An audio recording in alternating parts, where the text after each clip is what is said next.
મહેમદાવાદની વેદ multi speciality હોસ્પિટલનો મામલો. Hospital પતરાના શેડમાં ચાલતી હોય છેડાયો છે વિવાદ. પીએમજેએવાય યોજના હેઠળની હોસ્પિટલ ચાલી રહી છે પતરાના શેડમાં. સમગ્ર મામલે તાલુકા આરોગ્ય અધિકારીએ કહ્યું સમગ્ર મામલે તપાસ ચાલી રહી છે. હોસ્પિટલે રિનોવેશન મામલે આમને જાણ કરી છે, પરંતુ હવે જિલ્લા કક્ષાએથી કમિટી બનાવીને તપાસ કરવામાં આવશે. યોજનાના નિયમો મુજબનું સ્ટ્રક્ચર છે કે કેમ તેની તપાસ કરવામાં આવશે. 3 મહિનાથી રિનોવેશન ચાલી રહ્યું છે. તે અગાઉ તાલુકા વિભાગ દ્વારા મુલાકાત લીધી હતી ત્યારે બધું યોગ્ય હોવાનો દાવો. હવે જ્યારે પ્રશ્ન ઉઠ્યો છે ત્યારે ફરીથી કરવામાં આવશે તપાસ. બ્યુરો ચીફ અમિત પારેખ, આઝાદ મીડિયા લાઈવ, ખેડા.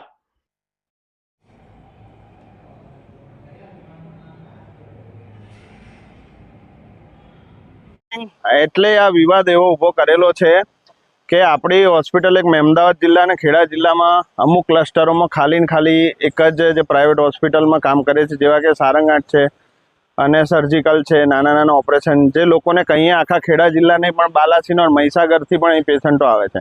હવે વસ્તુ એવી છે કે અમને ટેમ્પરરી આપણે ગાંધીનગર પણ ઇન્ફોર્મ કરેલું છે કે અમારે રિનોવેશન ચાલે છે અને દર્દીઓને તકલીફ ના પડે, આપણા જિલ્લામાંથી બીજે જવું ના પડે એટલા માટે આપણે ટેમ્પરરી આ સ્ટ્રક્ચર જે છે એ બનાવેલું છે. એ 6 મહિનાથી કામકાજ ચાલુ છે અને હમણાં તમે જોઈ રહ્યા છો નવું સ્ટ્રક્ચર છે એ ઘણું પરમિશન સાથે, ગ્રામ પંચાયતની પરમિશન સાથે, અમારી જોડે પરમિશન પણ છે, તમને પણ બતાવીશ, ફાયર પણ છે સાથે. અમે આ હોસ્પિટલ બની રહી છે એટલે ટેમ્પરરી 3 થી 6 મહિનાનું આ કામકાજ હતું, એમાં આ વિવાદ આ લોકોએ સર્જી કાઢ્યો છે. ડોક્ટર સંજય રાણા, તાલુકા હેલ્થ ઓફિસર, મહેમદાવાદ. રાહુલ સાહેબ, જે આ વિવાદ છેડાયો છે, પતરાના શેડમાં હોસ્પિટલ ચાલે છે, આપ શું કહેશો? જેની તપાસ કરીએ છીએ અમે, એ રિનોવેશન અંદર ની જાણ કરેલી હતી એમને, પણ હવે તપાસ કરી નાખીએ છીએ.